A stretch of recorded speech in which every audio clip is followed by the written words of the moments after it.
people waiting on watch. That's good. There we go. Now we're live, it looks like. Maybe. There we go. Okay, sorry, y'all. I'm going to run a video real quick. We want to see this real quick. Goodness.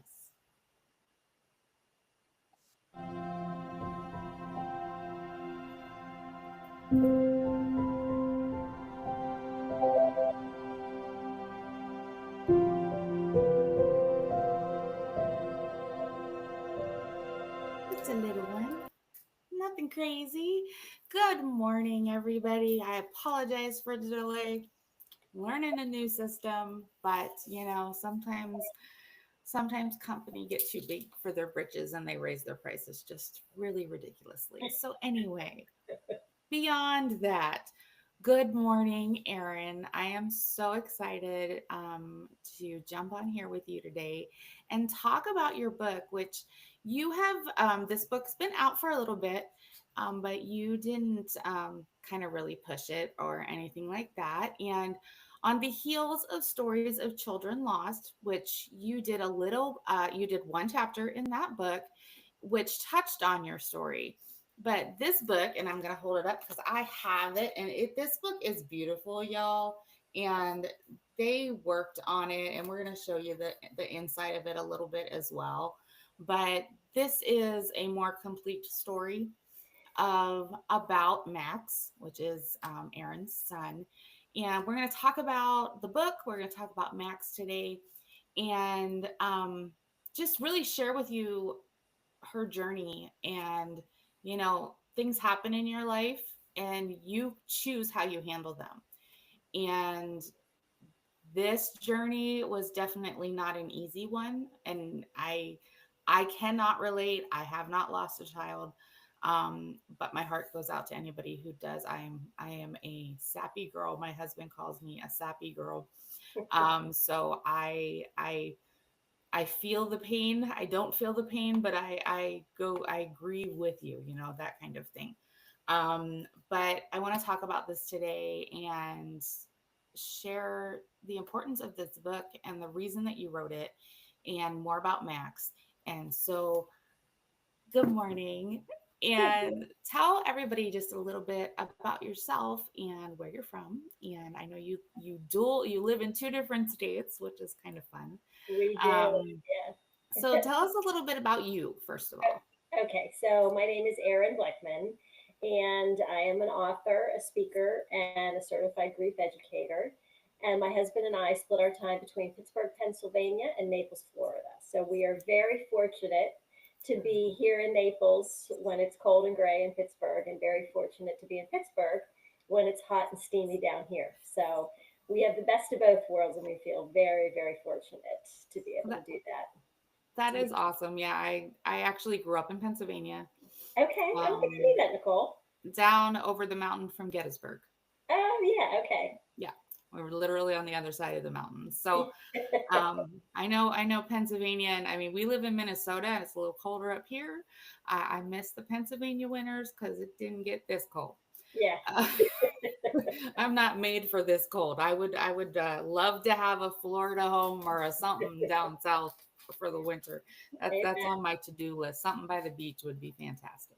Yeah. Um, but so tell us just, I don't want you to give away the book completely, but I do want to talk about what happened to Max and your journey through it because it's a very important subject. It happens every day in this country alone, let alone in the world. And it's a sensitive subject for some people because it's very hard to go through. um it wasn't I it has happened in my life. It wasn't obviously one of my children, but it was an uncle of mine. So I think it's a subject that has touched everyone Mm, at some point in time in their lives. yeah. But being a child is a whole nother story because from a mama's heart, yeah, I just can't imagine. So tell us about Max So, and everything. yeah, Max was the most interesting person I've ever known. He was, as a little guy, he was very sensitive and quirky, a little eccentric, creative, really intelligent. The way I illustrate his intelligence is that he started speaking in full sentences at 15 months and read his first Harry Potter book between kindergarten and first grade. So, yeah, most people have that reaction. He was very, very bright. And, as he grew up, he maintained that sensitivity and that creativity and kind of that quirky disposition. And when he was a teenager, well, actually, looking back from the time he was a little boy, I could see evidence of his depression and anxiety. His reactions to things were always bigger than the rest of ours. And then when he became a teenager, his mental health issues started manifesting themselves in physical ways. So we thought he might have had Crohn's. He had all sorts of Mm. gastrointestinal problems, had all sorts of tests with, you know, no reason behind his symptoms. And then when he went away to college, he had his first episode of suicide ideation and was hospitalized for the first of several times. Wow. And so, over the course of the next, from about 19 until we lost him at 25, he was hospitalized probably four or five, six times for suicide ideation and really struggled with his mental health through those years. He was diagnosed with major depressive disorder at 18, well, almost 19. And then exactly a year later, he was diagnosed with epilepsy. So, two illnesses of the brain. And so I always say his brain was his greatest gift and probably his biggest burden, too. So, but he was just an amazing guy. He wrote songs, poetry, short stories. He formed numerous bands throughout his short life. He was a drummer. He taught himself to play banjo. He did stand up comedy. So he was just really creative, and the world is really missing out on his absence because he did contribute a lot in the short time that he was here, and he just could have contributed so much more. So, again, the most interesting person I've ever known, and I am immensely proud to be his mom. Right. So I did notice. So it was in June of 2020, correct? Yes, yes, that's when he passed. Okay. So I had a question, and like I have not had time to sit down and completely read your book, but I wondered if COVID had anything to do with that. Yeah. Yeah, yeah, very Okay. much so. Yeah. So when he started to have seizures, he lost his Mm, license. And that was um, a real blow to him, his real yeah. blow to his self esteem and his independence, certainly. But then he was able to get his seizures under control after about 3 years. And so he got his license back That's good. and he became an Uber driver. And so when COVID hit, obviously that went away. He was really into Thai kickboxing. It's called Muay Thai, and Mhm. his gym closed. So, yeah, he was, we think he was on an upward trajectory at that point, but he kind of had the rug pulled out from under him, Yeah. and the isolation was just too much. So, COVID was definitely a factor. It wasn't the only factor. That's the Right. important thing to realize about suicide is Yeah. it is the result of a very complex set of factors, just Right. like our physical health is. Mhm. Our mental health and our physical health are both, um, we can attribute environmental, genetics, lifestyle, diet, all those sort of things to our physical and mental health. And, suicide, as I said, is just the result of a really complex set of factors. So, but Mhm. COVID definitely was one of them. Yeah, I was one. I kind of figured as much. I know it was hard for everybody to just be by themselves, either if they were single by themselves or some for some people it was hard to be alone together, trapped in a house with everybody at once. Mm-hmm. But so how long after you lost Max did you write the book or start writing the book? Yeah, so that's the story of the book was really an evolution. I Hmm. never sat down and decided I was going to write a book. Okay. The summer after he died, I fell into a depression myself. Mm. And thank goodness I had a therapist that I was established with because he struggled for 8 years. And, I needed support during that time. My husband and I needed support. So we had a marriage therapist we had a lot of things in place for us for support after he died. But anyway, that summer I fell into a depression. I was having trouble getting out of bed, and my therapist encouraged me to journal. I have journaled off and on throughout my life, and she just said it's a great way to get your feelings out, to put words to your thoughts and your emotions. And so I started to do that. And then I was sort of tired of people asking me in the grocery store how I was doing. And so I thought, okay, if people want to know, I'm going to put it out there. So I started to put some of those, very raw and uh, real journal entries out on social media, and I really got tremendous response. I think it was a moment in time where people were really just hungry for authenticity. And so I got really great response from people I hadn't seen in years, people I didn't even know. And that's where the idea of the book came from. So it just kind of evolved. And then the other factor that contributed to the book was I read everything I could get my hands on that summer because I didn't know anything about grief. And I thought, surely there's something wrong with me because I feel so badly. And as I read story after story about grief and child loss, some of those books were helpful, but the content is just so heavy. Yeah. And so I wanted to create a resource that balanced that heavy content with some beauty. And so I found a graphic designer at my church. She's an incredibly talented woman, Sarah Nelson. And we started to work together to put the book together. And she did six original illustrations of a bird. Those were those bird graphics in that beautiful video you put together, Nicole. Yes. Because I kept seeing a bird in the days. Yeah, there they are. There's my bird.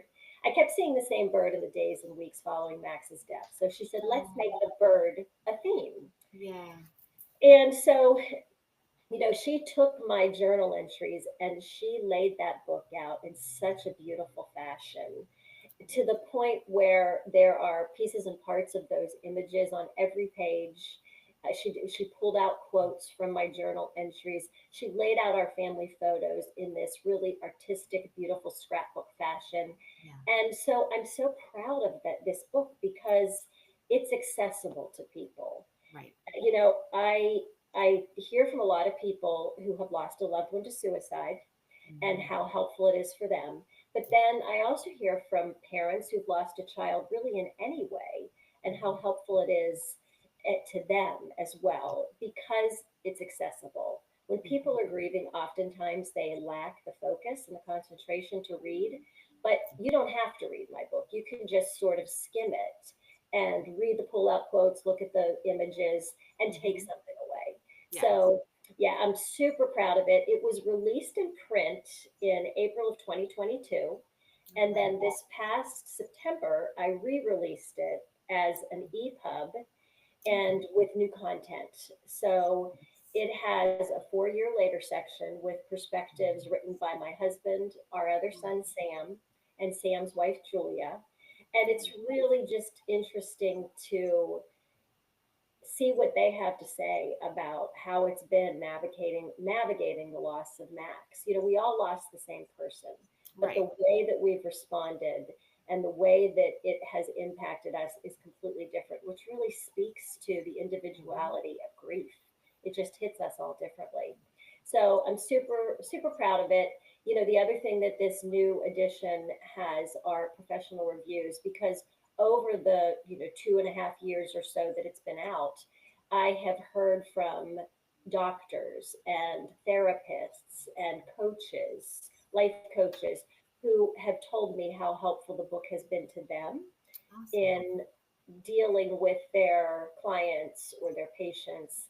And that really just it just warms the cockles of my heart because Yes. that's the reason that I wrote it, was to help others because I was so desperate during that time. And if I can be a lifeline, if my book can be a lifeline to somebody else, that's what I want. That's my goal. So yeah, so that's a little bit about how the book came Yeah. to be. And like I said, it's available in both print and as an EPUB on Amazon and Ingram Spark. The Ingram Spark thing is new, which is exciting.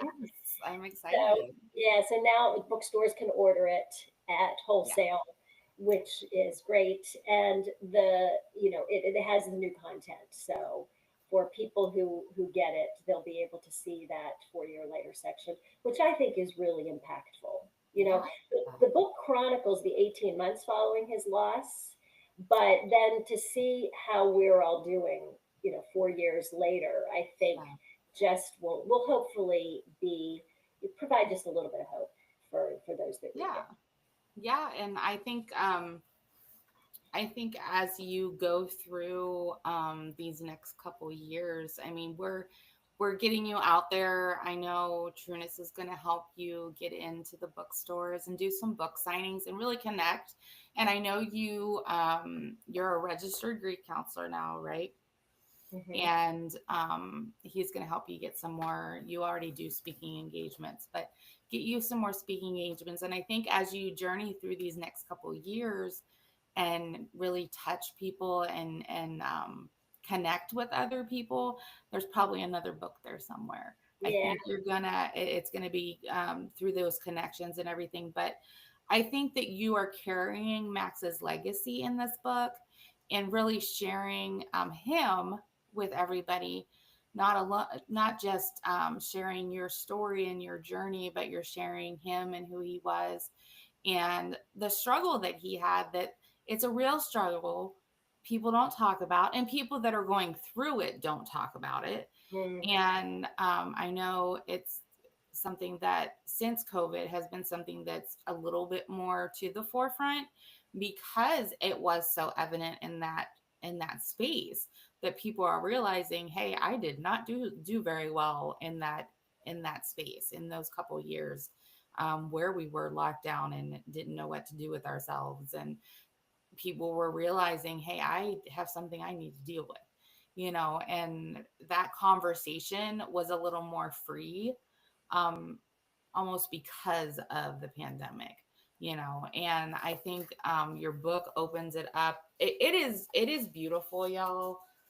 Just the color in there. And I mean, first of all, you rarely see a book in color. But and I wanted to show one of the collages. Mm. Yeah. It's so sweet. And we all have. It's funny because nowadays we don't have photo albums anymore. Right.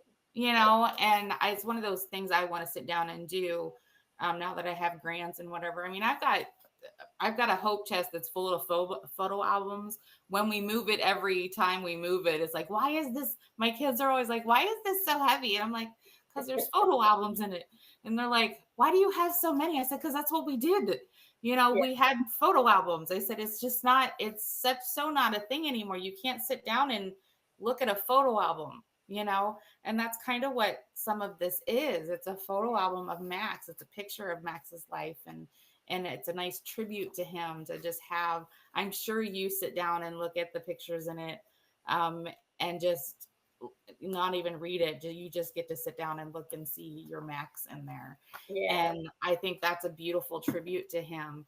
And what I'm looking at our notes. I want to make sure we don't miss anything. I loved the illustrator. I mean, like you said, she did a beautiful job, and she handled your vision so well.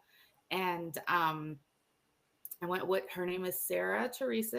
Is it Nielsen? It's Nelson. It is Yeah. Nelson. Okay. Yeah. So I just wanted to put her name out there so people knew who it was. Um, but yeah, the pictures. But what I like that you did as well, we did it in the back of stories of children lost. You have resources back there. You have the helplines that people, and that's the one thing that you talked about was you already had a counselor because of all the other stuff that he was dealing with, and you had already had that set up. And that's one thing that people or parents that lose a child, not just through suicide but through other means, especially if it's all of the sudden, Mm. and not every parent gets the warning signs that you had. Right. So unfortunately, were you weren't prepared, but you were. You know what I mean? Well, and you You, know what? I'm glad you brought that up, Nicole, yeah, because, we knew that suicide could be an outcome for him because yeah, he was hospitalized several times for suicide ideation. right. But we were still completely blindsided by his death. You can never prepare for a No, child's death. no. And so, it just absolutely rocked our world. And I like that you talk about, well, a couple of things. You mentioned the legacy that is in the Book of Max, and one of the very best pieces of feedback I get from people who have read my book is that they have gotten to know and fall in Oh, love with my Max, yeah. and that just does my mama's heart so much good. And the purpose of the book and the purpose of my talks, the speaking that I do, is to really elevate the conversation about mental illness, suicide, loss, and grief. Yeah. Because when Max was struggling with his mental illness, I didn't understand it. I didn't really want to understand it. It was scary, Mm-hmm. and I just wanted him to get better. And so, now when I encounter a parent who has a child that struggles with mental health issues and they say, she's not getting out of bed, I say, climb in bed with her and Yes. rub her back and tell her she's going to be okay. Because I dragged Max out of bed Mm, and tried to make him feel better. And it wasn't helpful. It actually probably really hurt him because he mm, felt like I didn't see or understand him. And then, I also want to elevate the conversation about suicide because you've touched on it a couple of times. Suicide is just so stigmatized still. It's taboo, and it needs to be discussed because I can't tell you how often I get calls or messages from people who know someone who died by suicide. It is really, it has become, I'm going to get my statistics wrong, but it's in the top three or four causes of death for 10 to like 15-year-olds, and then for 15 to 30-year-olds. It's become an epidemic in this oh country, yeah. and for a Absolutely. lot of different reasons, like I said earlier, social media, Yeah. online bullying, all that kind of stuff. But anyway, I want to talk more openly about suicide so that people aren't so afraid to talk about Hmm. it. And then, obviously the loss and grief. I felt so badly for so long after losing Max that I thought there was something fundamentally wrong with me. In our culture, we hear, after a year, like after a year, you should be over it. And nothing could be further from the truth. Right. And so when I got to that year anniversary and not only didn't feel any better, but in some ways felt worse because Mm, all the firsts were behind me. The first right. holidays, his first birthday, his first birthday without him, the anniversary of his death, all those were behind me, and I was staring down at forever, Yeah. and it was unbearable. And so, that was part of the reason that I got my certification as a grief educator because I didn't understand grief. And when I Mm, started to learn about it, I thought, it was empowering. It was yeah. validating because I was learning words and concepts that applied to things that I had thought and felt. And it made me feel less alone. It made Hmm. me feel less abnormal, just to realize that what I was going through was the normal, natural reaction to losing someone so beloved. Right.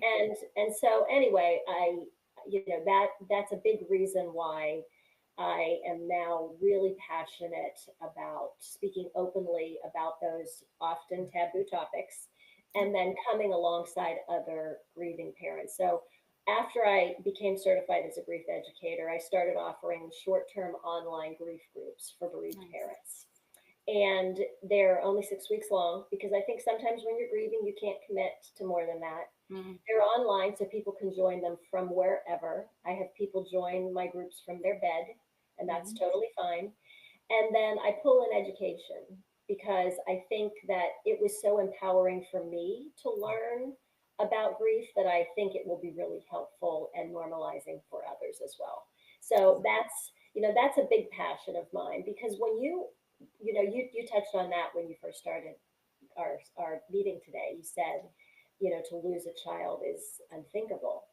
And Hmm. when you first lose a child, you don't, I've talked to so many parents, you don't think you're going to make it.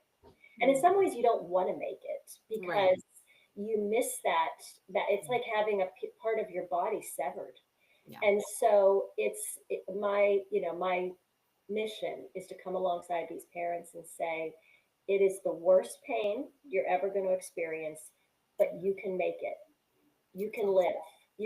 You can grieve their loss fully, and you can also live fully and find meaning again in your life. Mhm. And that seems almost impossible to Mhm. imagine when you first lose a child. You don't think that pain is ever going to go away, Yeah. and it doesn't go away, but it just gets easier to carry over time. And that's the hope that I try to provide to these newly bereaved parents. So I feel like in doing that, I'm continuing my healing journey, Right. and I'm also honoring my max, which is just huge. And the other thing that I'd like to just touch on is, I'm a person of faith, Mhm. and I prayed for Max every single day for those years that he struggled.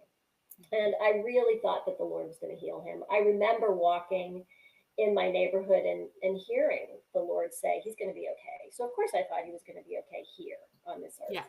And then when he died, I just felt like the rug was ripped out from under my feet. And Mhm. I was so angry. I felt so abandoned and betrayed. And frankly, almost lost my faith. I Yeah. think that's really common to have a crisis of faith when Oh, you yeah. experience a very serious and sudden tragedy. Mhm. And, it's taken me these 4 years since he's been gone, 4.5 years, to look back and see so many God moments, so many little whispers from heaven, starting with the bird. Yeah. The fact that I saw this bird in the days after Yeah. his death is pretty remarkable. And then there's just been instance after instance of God being present and providing for me in ways that I needed, but didn't even know that I needed. So that has been a big part of my healing journey too, is my faith. So Yeah, it's amazing how God will send you those little messages. I know when my daughter lost her biological father, she kept seeing dragonflies everywhere. um, Like it was, she went somewhere, I can't even remember where it was, and she was almost swarmed by them. And she was like, "Really?" And I'm like, "Yeah." I said, "He just wants to make sure you know." I said, "But I think it's God opening that window from heaven and saying, she needs she needs a little of you today." And allowing that connection and allowing that something that they know that's going to mean something to you. And I think that's an amazing that's just how amazing God is.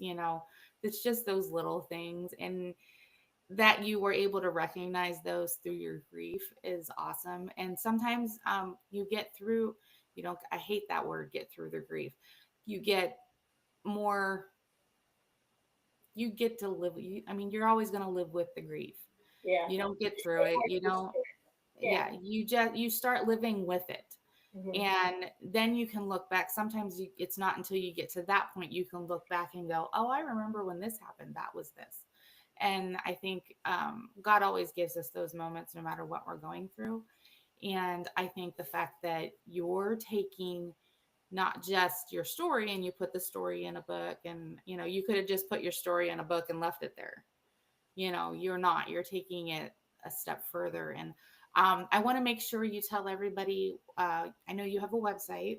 Hmm. Go ahead and tell everybody what your website is. So it's erinblechman.com, and it has information about my speaking, my book, and my grief groups. And there are multiple ways to contact me. All of my social media profiles and accounts are linked in the website. So there's a lot of clickable links in there to get in touch with me. And the fun thing about that website is it just became live this past summer, and it was put together by an incredibly talented young woman who knew Max.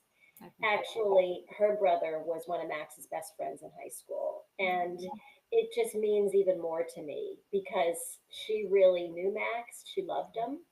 and then to have her contribute in such a meaningful way just it means the world to me. So Yeah. I think I love it more than if I had, just found somebody else, some stranger to put it together. I think she really incorporated some really unique and interesting pieces because of her relationship with our family and with Max. Right, right. No, I Yeah, love that. And yeah, I encourage anybody that is going through any kind of loss like that, that you get a hold of Erin, and she does get her book. I mean, get her book just if for nothing else, just to skim through it and see it's how beautiful it is. It is just beautiful. And um, but reach out to Erin if you need to connect with her. Listen to her talk about her Max is just beautiful. I love how she calls it my Max. I get that. I understand that. I tell my kiddos, I mean, I'm like in my kiddos, they're 21 to 30. So, but they're still, and I said, I don't care how old you are, you're my kiddo. yeah, And that will never change. And my 30 plus year old just rolls his eyes, but I'm like, I don't really care. But they're our kids forever, and yes, whether they're here or there, and the good thing that having that connection with God is you'll see Max again. So I I appreciate you for letting me help you put your story out there some more. And I know anybody that read just the little excerpt in stories of children lost is going to want to get this book. So I encourage everybody go get this book. The link is in the description of the live, and go grab this book and support Erin.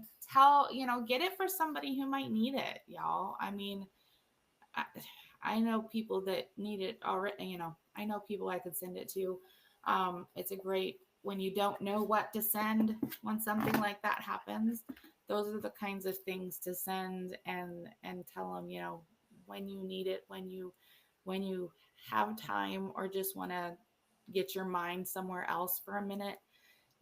Look at the pictures, just look yeah, at, and then start reading when you can. And but I think honestly reading the book itself is going to help other people's perspective so that they can help other people as well, yeah, and to learn how to um, talk to people that have gone through it. And because there's when somebody goes through something like that, you don't know what to say. You don't I've had the advantage of watching somebody that's gone through it amazingly, not amazingly, but the way that she's gone through it. Teresa was in the book with yes, you. hmm, She just blew me away. The girlfriend of Ethan that died with him, um, her mama just wanted to be with her, and she actually recently passed away. yeah, But she just never recovered. And she just, that's, her heart was broken to pieces, and to the point of no, she couldn't get through it. yeah, It just didn't happen for her. So I know there's levels of living after, and some people find that way to live after, and some people just don't. yeah, And I think having books like this, having people to talk to, um, is so very important. And so I commend you for writing, first of all, sharing your story, because that's a hard thing to do. But I also commend you for going that extra step and really learning about what you're going through, and, just giving back to the people around you. yeah. Is there anything else you would like to share before we jump off?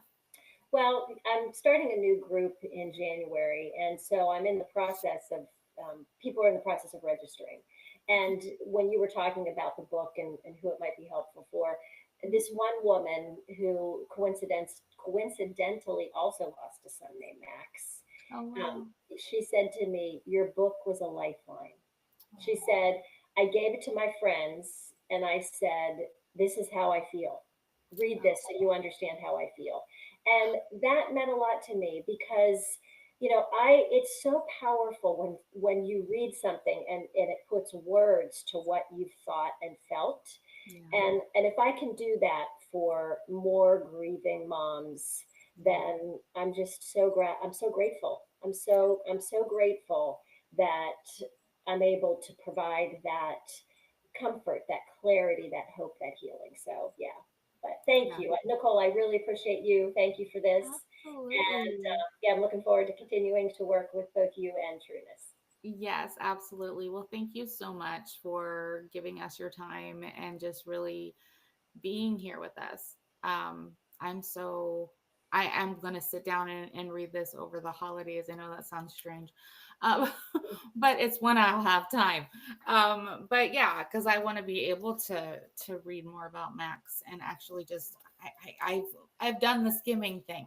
Yeah, I've done that part, yeah, but I want to actually read it because I've had it for quite a while since we started the Stories of Children Lost. I bought it back then. I forgot I even had it. So I encourage everybody go get the book. Reach out to Erin if she can help you in any way. But otherwise, have a beautiful rest of your weekend and be blessed, everybody. thank you. All right. Yay.